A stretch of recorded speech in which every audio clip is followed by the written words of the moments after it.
Okay. Now, in this series, I'm presenting reasons to believe God exists that do not depend on the Bible being true. And my hope is that it will help prepare you to give an answer to everyone who asks you to give the reason for the hope that you have, as Peter says in 1 Peter chapter 3, verse 15. Now, in this morning's class, I have two compound contentions, two-part contentions. And my first is, it's more reasonable to believe that free will exists than to believe it doesn't. And it's more reasonable to believe that free will cannot exist without God than to believe it can. Now, humans are able to think and act in a genuinely non-determined manner. We can choose to write a letter, eat an apple, or sing a song, and we can choose not to do those things. Now, if there is no God, then the universe and everything in it is the result of physical laws, be they gravitational, electromagnetic, chemical, mechanical, thermodynamic, radiation. Everything is the result of physical laws acting on matter/energy over time, which is an exclusively deterministic process. In other words, things occur solely because the laws of nature dictate that they occur. And the question is how this strictly deterministic process could give rise to beings that act in a non-determined manner. I mean, what evidence is there that physical laws can create free will, can create a state in which beings act in a way not determined by those laws? Philosopher J.P. Moreland, he observes, he says, you can't get something from nothing. It's as simple as that. If there were no God, then the history of the entire universe, up until the appearance of living creatures, would be a history of dead matter with no consciousness. You would not have any thoughts, beliefs, feelings, sensations, free actions, choices, or purposes. There would be simply one physical event after another physical event, behaving according to the laws of physics and chemistry. How then do you get something totally different, conscious, living, thinking, feeling, believing creatures from materials that don't have that? That's getting something from nothing. And that's the main problem.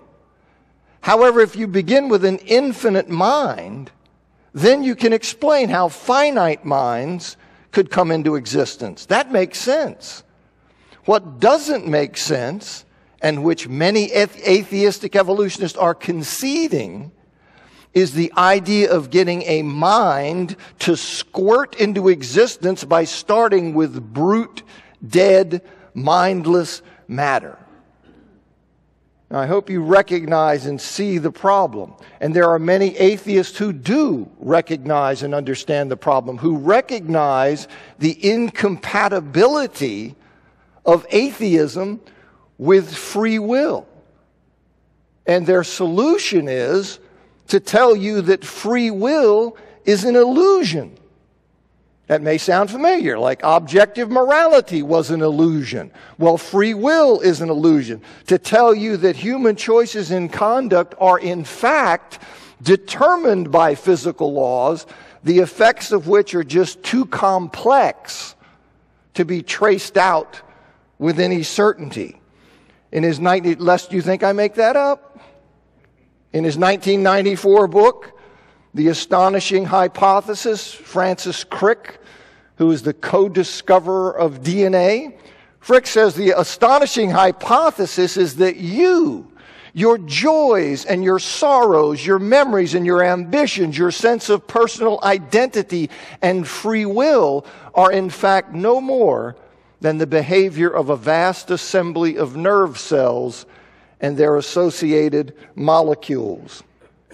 Anthony Cashmore, who is a biologist at the University of Pennsylvania, an Ivy League school, he argued in an article in 2010 that was published in the Proceedings of the National Academy of Sciences that free will does not exist.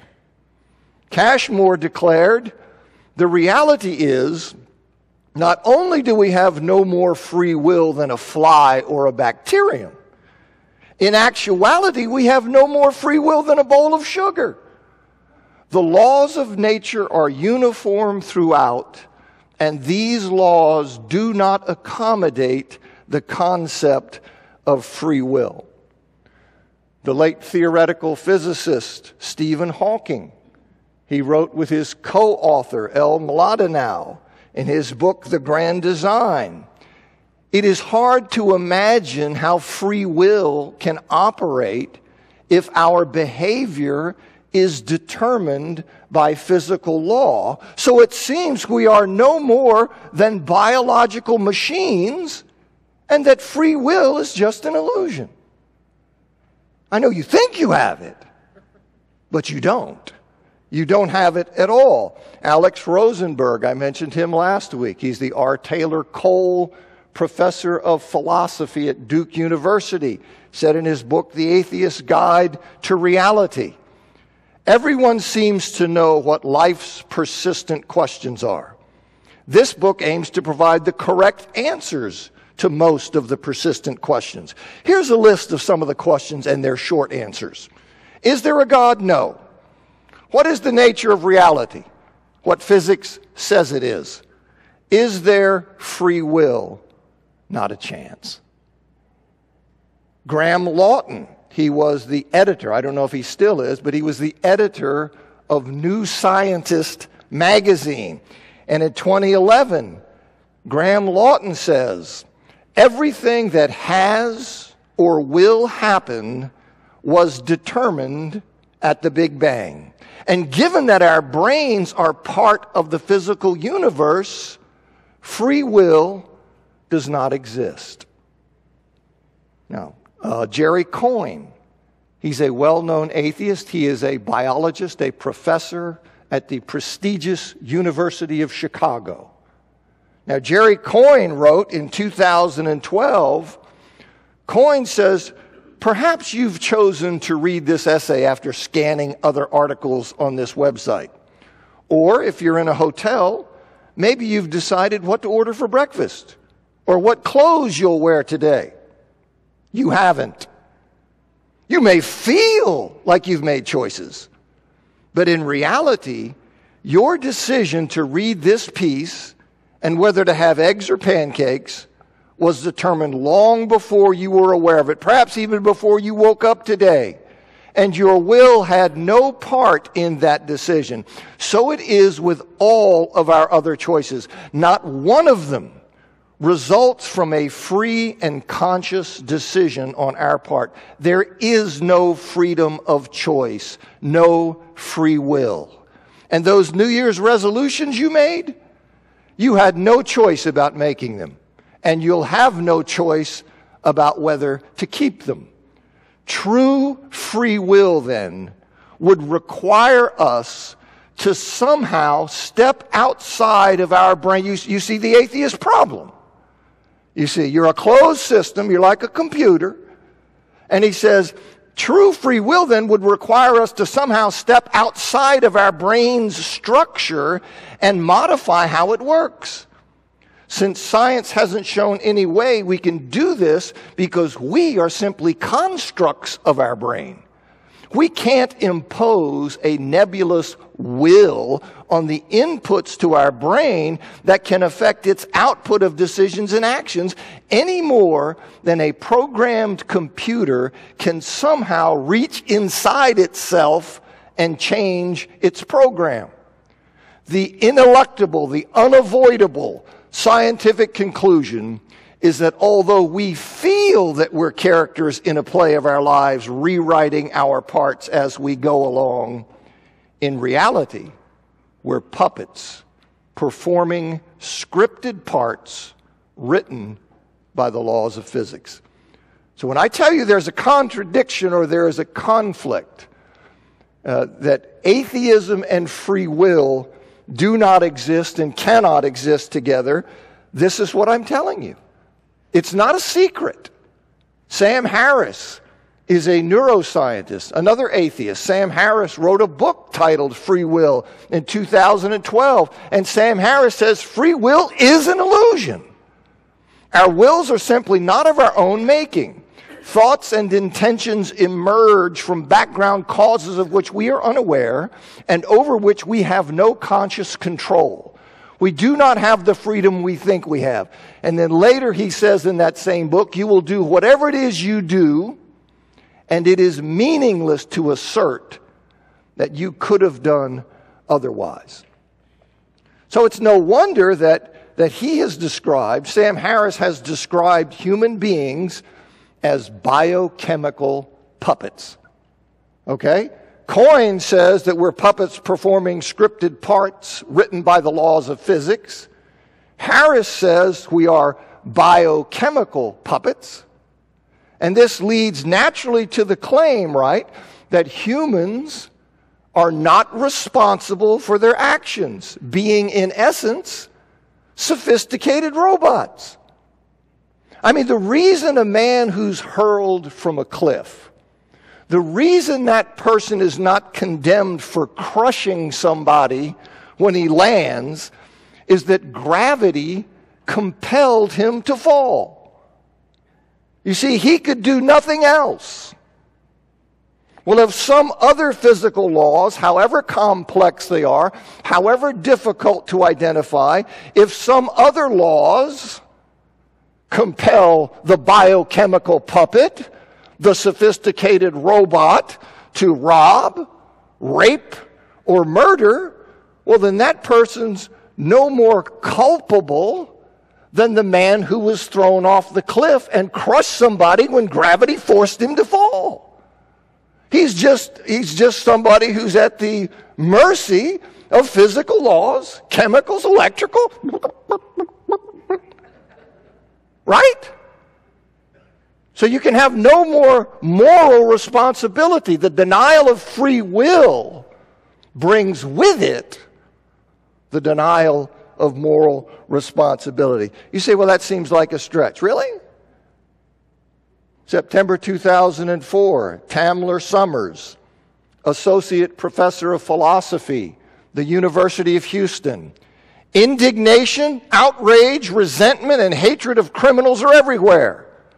And all of these attitudes are grounded in an unjustifiable philosophical premise that people can be ultimately responsible for their actions.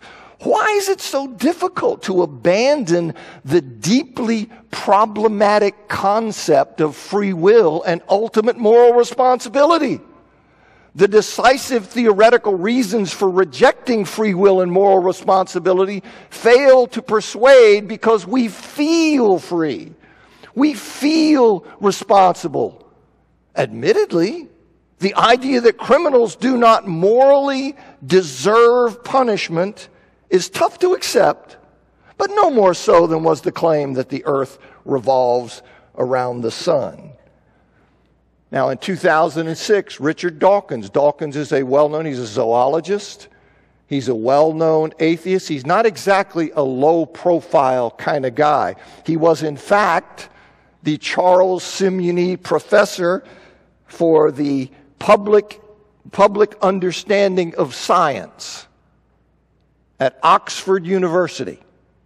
So not a low-profile guy. And here's what Dawkins says in 2006 in an article in Edge magazine. He said, but doesn't a truly scientific, mechanistic view of the nervous system make nonsense of the very idea of responsibility, whether diminished or not? Any crime, however heinous, is in principle to be blamed on antecedent conditions acting through the accused's physiology, heredity, and environment. Don't judicial hearings to decide questions of blame or diminished responsibility make as little sense for a faulty man as for a faulty car? Now, that reference to faulty car, you see, that refers to a skit on the British television show Faulty Towers, in which this guy beats his car for not working properly. And it was funny because the car can't do anything, right? It's just doing what it does. So the car breaks down. It's hilarious to that this guy's beating the car. He says, well, why can't we apply that to people? You see? Why can't we apply that to people? Dawkins says, why is it that we humans find it almost impossible to accept such conclusions? My dangerous idea is that we shall eventually grow out of all this and even learn to laugh at it. Laugh at the idea that we used to hold people morally responsible for how stupid and unenlightened we were. Didn't we know they were just like a car? Right? He says, my dangerous idea will eventually grow out of all this and even learn to laugh at it, just as we laugh at Basil Fawlty when he beats his car. But I fear it's unlikely that I shall ever reach that level of enlightenment. I'll come back to that last statement. But I fear it's unlikely I'm ever going to be able to achieve that level of enlightenment. Now, Bruce Waller, a professor of philosophy at Youngstown State University, in his 2011 book, Against Moral Responsibility, he says the basic claim of this book is that all the extraordinary and creative efforts of contemporary philosophers notwithstanding, moral responsibility cannot survive in our naturalistic scientific system. Moral responsibility was a comfortable fit among gods and miracles and mysteries. But the deeper scientific understanding of human behavior and the causes shaping human character leaves no room for moral responsibility. Now, in the last sentence of Dawkins' quote that I just mentioned there, where he says, but I fear it's unlikely that I shall ever reach that level of enlightenment, he acknowledges, you see, that he cannot live consistently with the logical consequence of his position. He acknowledges he can't live consistently with what he's claiming. He knows that he holds people responsible for their actions. He knows that's how he works, despite the fact his atheism gives him no basis for doing so. So when he talks about his atheism, he says, there is no moral responsibility, there is no free will. That flows out of what I'm telling you. I said, okay, now live that way. Well, I can't really live that way. I have to treat people as though they really do have more. So I said, like you're schizophrenic. You got two minds. You're inconsistent. And that ought to tell you something, Richard. That's a clue. That's a clue that you're barking up the wrong tree, that you have to do that. Now, Nancy Pearcey reported in her 2010 book, Saving Leonardo, that Dawkins was pressed on this inconsistency during a book signing event. So he'd written a book. He's there signing his book, very proud of it. And this young man came up to him at the book signing and said, if humans are machines and it's inappropriate to blame or praise them for their actions, then should we be giving you credit for the book you're promoting? I said, Dawkins, I can't bring myself to do that. I actually do respond in an emotional way, and I blame people. I give people credit. The young man. But don't you see that as an inconsistency in your views? I sort of do, yes. But it's an inconsistency that we sort of have to live with.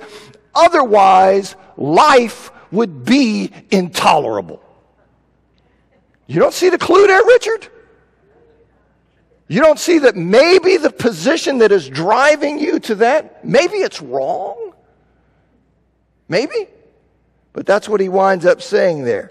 Now, this inconsistency, this isn't just a one-off, this isn't just a couple of people. This inconsistency that flows from the atheistic view that there is no free will and therefore no moral responsibility is widely recognized and accepted. The MIT cognitive scientist Marvin Minsky wrote in his 1988 book, The Society of Mind, he says, "Does this mean we must embrace the modern scientific view and put aside the ancient myth of voluntary choice?" The ancient myth of voluntary choice. No, we can't do that. Too much of what we think and do revolves around those old beliefs. Consider how our social lives depend upon the notion of responsibility, and how little that idea would mean without our belief that personal actions are voluntary. No matter that the physical world provides no room for free will, we're virtually forced to maintain that belief even though we know it's false. We're forced to maintain that belief even though we know it's false.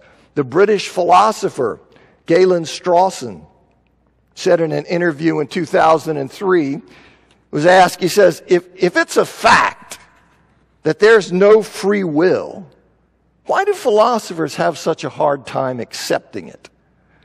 He says, I think the impossibility of free will and ultimate moral responsibility can be proved with complete certainty.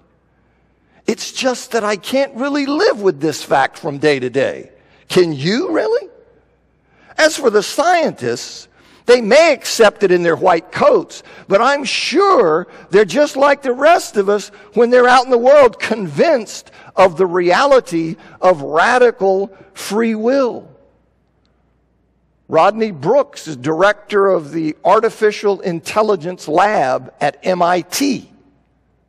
Rodney Brooks says in his 2003 book, Flesh and Machines, on the one hand, I believe myself and my children all to be mere machines, automatons at large in the universe.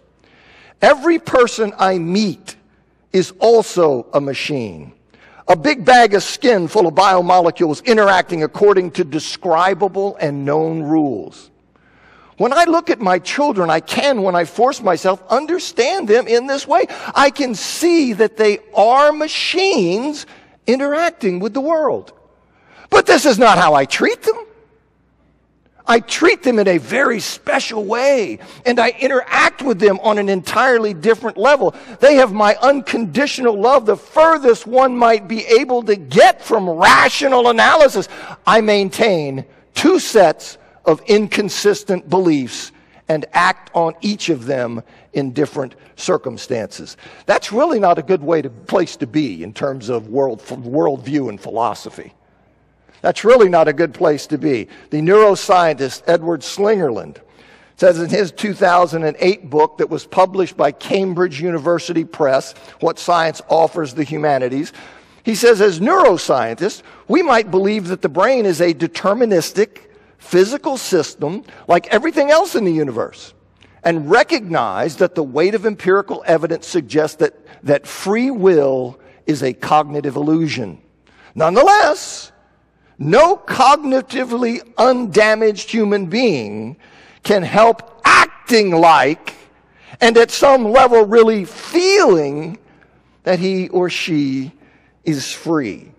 Then he says in his 2012 book, Creating Consilience, that was published by Oxford University Press, he says that although he's convinced intellectually that his daughter is, quote, merely a complex robot carrying my genes into the next generation, he admits that, quote, at an important and ineradicable level, no way I can get rid of this bad boy. At an important and ineradicable level, he says, the idea is both bizarre and repugnant to me. Both bizarre and repugnant. Stephen Novella is a clinical neurologist at Yale University. He declared in 2018, even though I am highly aware of what neuroscience has to say about the illusion of free will and decision-making, I also recognize that we have to live our life as if we have free will. I know it's all a scam, I know it's all a lie, it's all false, but darn it, there's something that makes us, we just have to live like it's not false. We have to live like it's true. Now, the fact atheists cannot live consistently with the implications of their view, that is an indication. That is, it's an alarm going off. That their view, their atheism is false. It clashes with reality and it requires doublethink. It requires employment of a useful fiction to function in the real world. As Pearcey says of Slingerland's claims, Nancy Pearcey says, what can we say when someone urges us to adopt a view of humanity that he himself admits is bizarre and repugnant?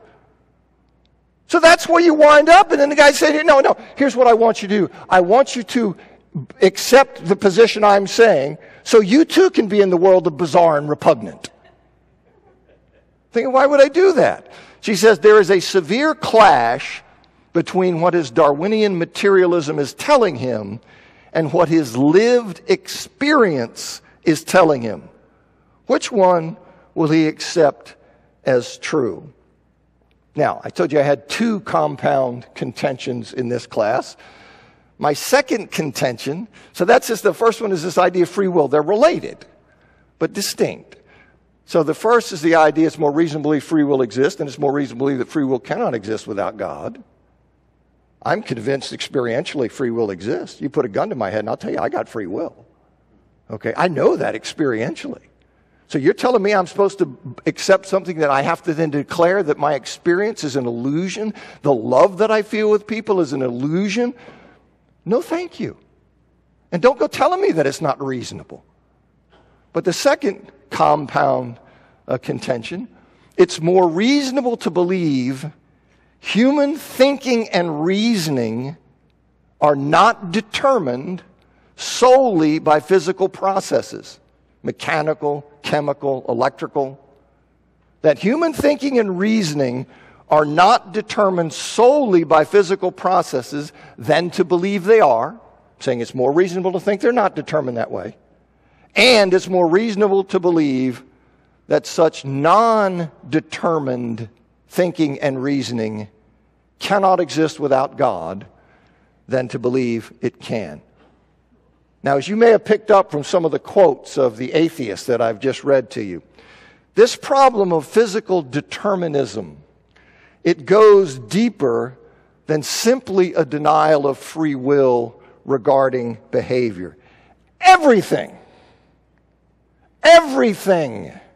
is determined by physics, including one's thoughts and beliefs. Indeed, how could it be otherwise? How could it be otherwise in an atheistic, naturalistic view in which all of reality must be reducible to natural processes acting over time? It's all-encompassing. Everything. Thoughts and beliefs included. Now, am I making that up? I mentioned to you Bertrand Russell, I think 2 weeks ago. Bertrand Russell was the most renowned atheist philosopher of the 20th century. And Bertrand Russell said, man's hopes and fears, his loves and his beliefs are but the outcome of accidental collocations, meaning arrangements, are but the outcome of accidental arrangements of atoms. Francis Crick, the co-discoverer of DNA, he asserts that one's joys, sorrows, memories, and ambition, they're no more than the behavior of nerve cells and associated molecules. The atheist philosopher Alex Rosenberg says in his book, all the processes in the universe, from atomic to bodily to mental, are purely physical processes involving fermions and bosons interacting with one another. Now, if it were true that one's thoughts and beliefs are merely the products of physics and chemistry, the results of deterministic natural processes, it would be pointless to seek to change another's beliefs through argument and rational discourse. The fact atheists seek to persuade other people that their belief in God and their belief in free will, for example, the fact they seek to persuade them that those beliefs are false, and they take pride in what they write and what they say, it's just another example of how they cannot live consistently with their position. They can't live consistently with it. Their position is self-refuting. In an interview a few years ago, Rupert Sheldrake, who is a Cambridge-trained biochemist and a plant physiologist, he explains what I'm saying to you. He says, but materialists cannot possibly be consistent. They believe that minds are nothing but the activity of brains, and the activity of brains can ultimately be completely explained in terms of physical and chemical causation together with blind chance. In other words, free will is an illusion. This must mean that the materialist belief system is self-refuting. If a materialist were consistent, he or she would have to believe that his or her own beliefs were caused by brain activity alone. Materialist brains make them believe in materialism. But then how can they try to persuade others to adopt this belief on the basis of science, reason, and evidence if no one has free choice?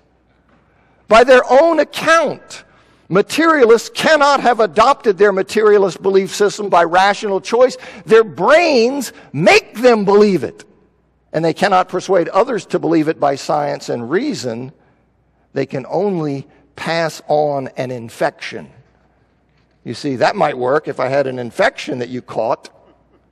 But I can't just by in arguing and showing evidence, because your brain is just like a can of soda that's fizzing.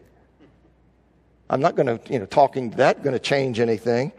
Now, in addition to having no basis for seeking to change others' beliefs through argument and rational discourse, the atheist has no basis for thinking that any particular beliefs are true. Now, follow me on this. Has no basis for thinking that any particular beliefs are true. I mean, after all, if thoughts and beliefs, if they're merely electrical and chemical processes, if they are merely brain secretions that have been selected and shaped through evolutionary history for their ability to enhance survival and reproduction, there's no reason to trust that those beliefs correspond to reality. Eric Baum, in his book, What is Thought, published by MIT Press, Baum says, sometimes you're more likely to survive and propagate if you believe a falsehood than if you believe the truth. Steven Pinker, the Harvard psychologist, wrote in his book in 1997, he says, our brains were shaped for fitness, survival, and reproduction. Our brains are shaped for fitness, not for truth. Sometimes the truth is adaptive, but sometimes it's not. You think, well, how could false beliefs possibly have a selective advantage? Oh, they can. believing that getting near a lion will turn you into a stone. Well, that will enhance survival despite being false, because it will keep you away from a lion, right? Believing that practicing birth control will cause you to be struck by lightning. That will enhance reproduction despite being false. There are a million of these things you could come up with. Countless false beliefs that would have a selective advantage, meaning they would enhance survivability and or reproduction. There are many of these things. Now, even if you assume for the sake of argument, that true beliefs that correspond to reality, that they are more likely to enhance survival and reproduction, and thus that evolution would disproportionately favor the development of true beliefs. Even if we take that for granted for now, that evolution would disproportionately favor the development of true beliefs, ample room remains, right, for selectively advantageous false beliefs. Just like in the illustration I gave, and you can think of many, many more. But beyond that, there's an unlimited number of false beliefs about abstract matters, about things dealing with philosophy, theology, history, science, mathematics, that would not affect behavior or would affect it in ways that are irrelevant to survival and reproduction. For example, one's belief that stars are giant balls of gas, that wouldn't alter one's behavior so as to make one more or less likely to reproduce. That's simply a belief about stuff.